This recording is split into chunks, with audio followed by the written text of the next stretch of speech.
sea ennast mugavasse asendisse ja nüüd pööra silmad pead liigutamata üles, justkui tahaksid oma kulme vaadata. Leia sealt pea kohalt mingi punkt, kuhu oma pilk mõneks hetkeks naelutada. Hinga sisse ja välja. Su silmalaud muutuvad raskeks, uimaseks, uniseks. Ikka silmi ülal hoides hinga uuesti sisse ja välja. Ja veel üks kord hinga sisse. Hoia natuke hinge kinni. Ikka silmi ülal hoides hinga välja ja lase silmalaugudel alla vajuda. Kui sa tunned tukslemist oma silmades, on see esimene märk sellest, et sa reageerid hüpnoosile väga hästi. Sa tunned nüüd, kuidas kõik su lihased su silmades ja nende ümber muutuvad lõdvaks. Su silmalaud muutuvad üha raskemaks ja väsinumaks ja sa tunned, nagu oleks need kinni liimitud. Ära enam mõtle oma silmadele ja luba oma kehal hõljumise tundega kaasa minna.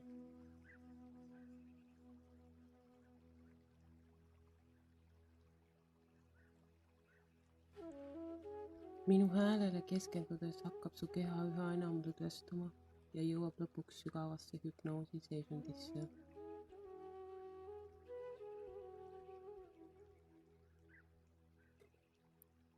Su hingamine muutub sügavamaks ja iga heli ja liikumine sinu ümber viib sind üha sügavamale hüpnoosi. Su keha muutub iga hingetõmbega üha lõdvestunumaks.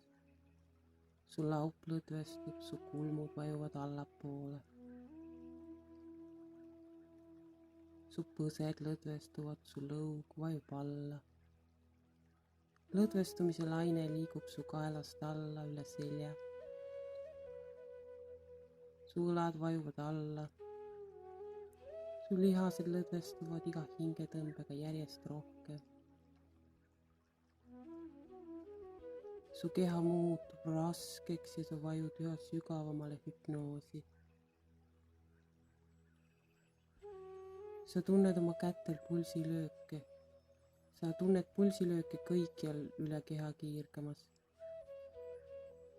Sa tunned soojalaineid langemas peast üle õlgade varvasteni välja. Su hingamine muutub sügavamaks ja sa kandud, vajud, liigud üha sügavamale. Ja iga kord, kui ma ütlen, sa vajud sügavamale, liigud sa üha sügavamale meeldivasse, tervendavasse hüpnoosi.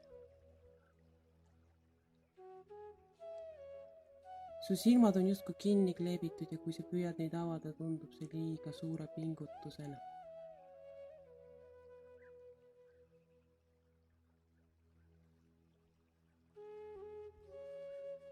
Sa liigud sügavamale ja teadvustad endale, et sinu sees leiab aset pöördeline muutus. Sa mõistad, et kui sinu mõttemustritel on võime sinus haigust esile kutsuda, siis on neil ka võime see haigus välja ravida.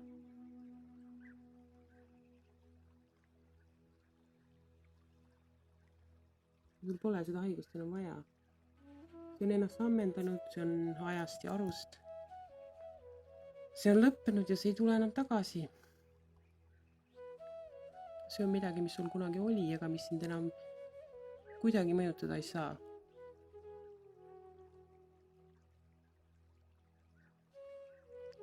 Ja samamoodi on oma ära elanud see osa sinust, mis kunagi selle haiguse esile kutsus. Käse sellel osal endast nüüd lahkuda. On ta valmis lahkuma? Kui ei, siis anna talle uus otstarve ja eesmärk. Sest tal pole enam endist otstarvet ja eesmärki. Ta tahtis sind aidata või ta tegi seda, milleks ta arvas, et on kohustatud. Kui sa arvasid, et sa ei vääri midagi, siis oli tema roll takistada sul millegi saavutamist. Ja nüüd ta teab, et selle asemel, et sind aidata, ta tegelikult tegi sulle halba ja seda ta tegelikult teha ei tahtnud. See on muutunud ülearuseks.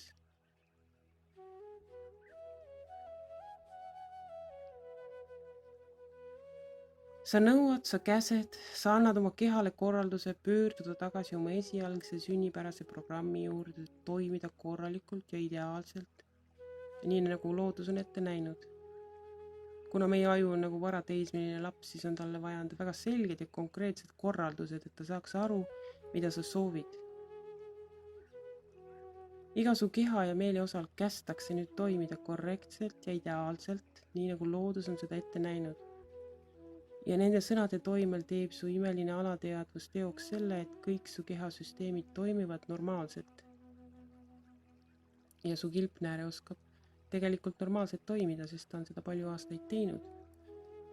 Ta peab selle lihtsalt mulle meelde tuletama. Kujutle nüüd, et sa vaatad enda sisse ja näed oma kilpnääret.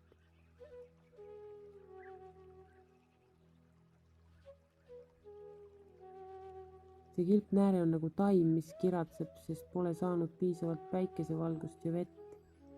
Sinu käsutuses on kõik vahendid, et teda aidata. Tee selle taime ümber veidi ruumi, et valgus paistaks talle peale. Ja kui sa seda veega kasvad, siis ta hakkab vähehaaval kosuma.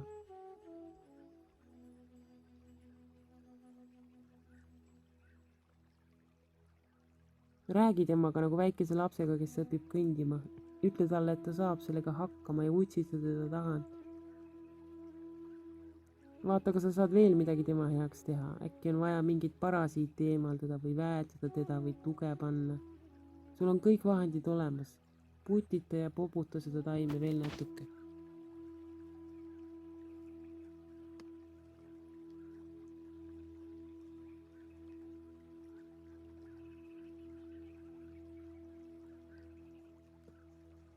Ja nüüd kujutle oma kilpnäärme kõrval pööratavat nuppu, mis reguleerib hormoonide tootmist kilpnäärmes.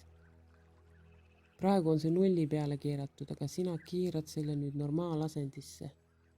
Ja sa näed koheselt, kuidas kõik sümptomid hakkavad taanduma. Sa tunned füüsiliselt oma kehas muudatust. Sa tunned surinaid, pulseerimist, soojust. Sa tunned, kuidas miski justkui lahtuks ja lahustuks su soontes ja sul hakkab füüsiliselt kergem. Su hüpofüüs toodab TSH-hormooni, su ainevahetus normaliseerub, su kolesterool langeb. Ja veel üks kord, ma käsen igal rakul, igal protsessil, igal organil sinu kehas töötada ideaalselt. Loomulikult, nii nagu loodus on ette näinud. Ja sina kordad seda käsku oma peas. Ja sa kordad seda oma peas igal võimalikul hetkel, kui sa pesed hambaid või ületad tänavat või paned kingi jalga. Ja sa tuletad endale iga päev meelde, et sa oled vaba.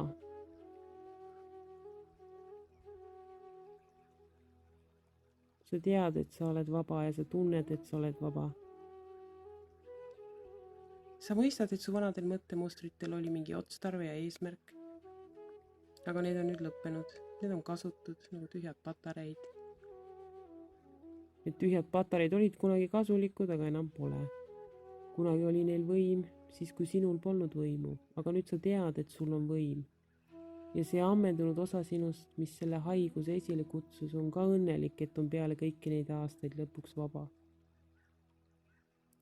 Sa näed, kuidas see lahkub su kehast. Ja edaspidi, kui sul on vaja oma emotsioone väljendada, avad sa suu ja ütle, et ma tunnen nii või naa, või nutad. Sest sa tead, et emotsioonid, mis ei pääse välja sõnade või pisaratena, panevad sind füüsilisest valust nutma. Ja sul pole enam vaja, et mõni muu kehaosa su emotsioone väljendaks. Sul pole seda haigust enam vaja. See on ennast ammendanud, see on ajast ja arust. See on lõppenud ja see ei tule enam tagasi. See on midagi, mis sul kunagi oli, aga mis sind enam kuidagi mõjutada ei saa.